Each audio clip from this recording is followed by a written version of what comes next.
Permettez-moi de commencer par une vérité simple, mais souvent oubliée. Personne ne viendra bâtir à notre place ce qui doit se construire de l'intérieur. Pas nos parents, pas nos amis, pas même le temps. Car il est une œuvre que nous seuls pouvons entreprendre, une œuvre silencieuse, mais capitale, la construction de notre propre estime. Et cette œuvre, mes amis, n'est pas un cadeau de la vie. Elle ne tombe pas du ciel. Elle ne dépend pas des compliments reçus, ni de la reconnaissance des autres. Elle est une conquête intérieure, lente, patiente et exigeante. Et cette conquête demande une chose, la discipline. Nous vivons dans un monde où l'on attend souvent l'estime, comme on attend une validation extérieure. Mais la véritable estime de soi ne se quémande pas. Elle ne se mesure pas aux applaudissements.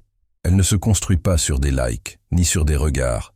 Elle se forge dans l'intimité de nos choix, dans la fidélité à nos valeurs, dans les petits actes invisibles que personne ne voit sauf nous. C'est lorsque nous choisissons de tenir une promesse que nous nous sommes faites, même si personne ne nous regarde, que nous posons une brique solide sur ce grand édifice qu'est l'estime de soi. Chaque fois que nous choisissons de faire ce qui est juste, même lorsque c'est difficile, nous renforçons notre estime de nous-mêmes.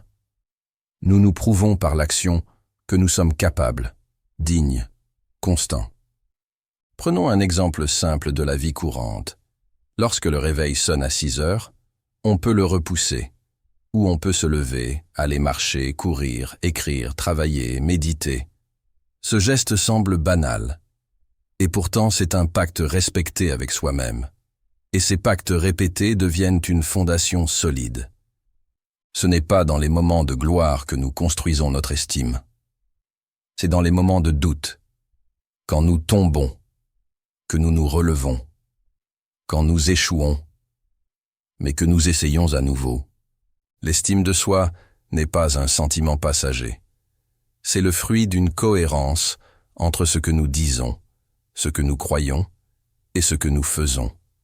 Chaque décalage entre nos paroles et nos actions crée une fissure, et chaque cohérence, elle, nous renforce. Faites attention lorsque vous construisez votre estime de soi. Il y a un poison subtil qui ronge notre génération, la comparaison. Nous comparons nos débuts au sommet des autres. Nous regardons ce que les autres montrent, sans voir les sacrifices, les larmes, les luttes invisibles derrière. Mais la discipline et l'estime de soi doivent nous ramener à l'essentiel. Ma course, c'est la mienne. Mon chemin, c'est le mien. Mon combat, c'est le mien. Tant que nous avançons un pas après l'autre, en accord avec nos valeurs, alors nous méritons notre propre respect. Et ce respect-là est plus précieux que toutes les médailles. Beaucoup confondent estime de soi et confort. Mais l'estime ne pousse pas dans la facilité. Elle pousse dans l'effort. Elle pousse quand nous renonçons à ce qui est tentant pour choisir ce qui est important. Par exemple, lorsqu'on est fatigué ou lorsqu'on est stressé à cause d'une situation, on veut se réfugier dans une distraction vide, dans une habitude nocive. Mais si à cet instant, on choisit de respirer, d'écrire, de parler à un ami, de méditer, ou simplement de ne pas céder, on devient plus fort, on gagne une bataille intérieure. Et cette victoire, si petite soit-elle, nourrit notre estime.